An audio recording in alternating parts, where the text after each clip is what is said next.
Time now for the business news with Kate Moody. Good evening, Kate. Hi, Delano. You have some good news for the global economy. Things are growing again at a faster pace than economists had expected. Yeah, there hasn't been a lot of good news in the last year or so since the pandemic was declared. But now vaccinations and ongoing fiscal support from governments are setting the stage for a strong recovery.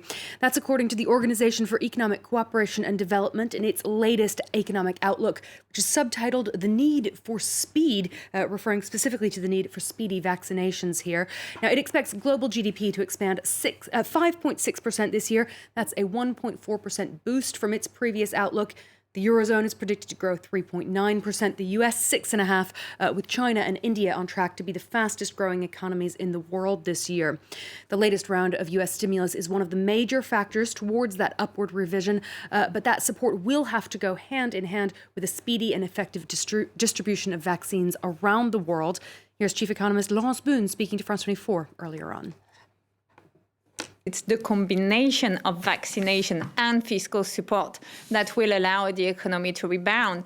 In Europe, the fiscal support has been tremendous. It's a huge progress on the financial crisis, but vaccination is far too slow. And there is no point, piling additional fiscal stimulus if there is not enough vaccination to reopen the economy.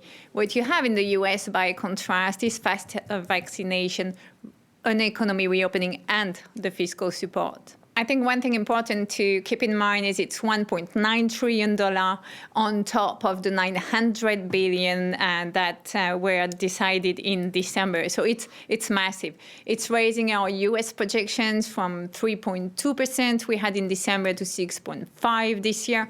It's very big. It has huge spillover on the world because obviously there will be increased demand for non-US product that could raise the global output by a full percentage point, and even Europe by 0.5 percentage point. Well, the broader outlook may be brightening there, but millions of families around the world are still facing severe economic hardship as a direct result of the pandemic. In Italy, 1 million people were thrust into poverty last year, as Mario Sofas reports. These are just some of the thousands of people who've been queuing up every day for food parcels at 2 distribution points managed by Milan's Daily Bread charity. Despite being the centre of Italy's industrial north and one of the richest cities in Europe, Milan has seen poverty soar since the arrival of COVID-19 a year ago. Non è vita. Almeno per me non è vita. Io non sono abituato torno a venire qua o chiedere elemosina. Quelli che avevo li ho terminati, li ho finiti, purtroppo, perché andare avanti più di un anno senza lavorare, quel poco che avevi messo da parte se n'è andato. According to figures released by Italy's National Statistics Agency on Thursday, the number of people in absolute poverty jumped by 1 million in 2020 to 5.6 million, a 15-year high. This represents some 2 million households that can't afford basic living necessities. As for the state of the Italian economy last year, GDP shrank by nearly 9%, though many are hoping that the outlook will improve following the appointment of former European Central Bank chief Mario Draghi as Prime Minister. 2020 also saw unemployment rise, with 450,000 people losing their jobs, mainly women, younger workers and the self-employed.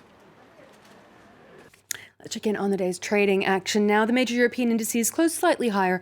The DAX and CAC 40 gaining about 0.4 percentage point each. Stocks in Milan just a bit more there.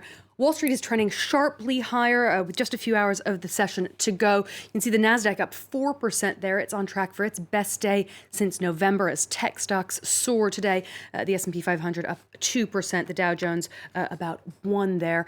Investors are welcoming the confirmation that the U.S. House of Representatives will on Wednesday vote on the final version of that $1.9 trillion stimulus package, which was approved by the Senate over this past weekend. That bill is expected to pass, Delano, and we know that Joe Biden will be signing it into law as soon as possible.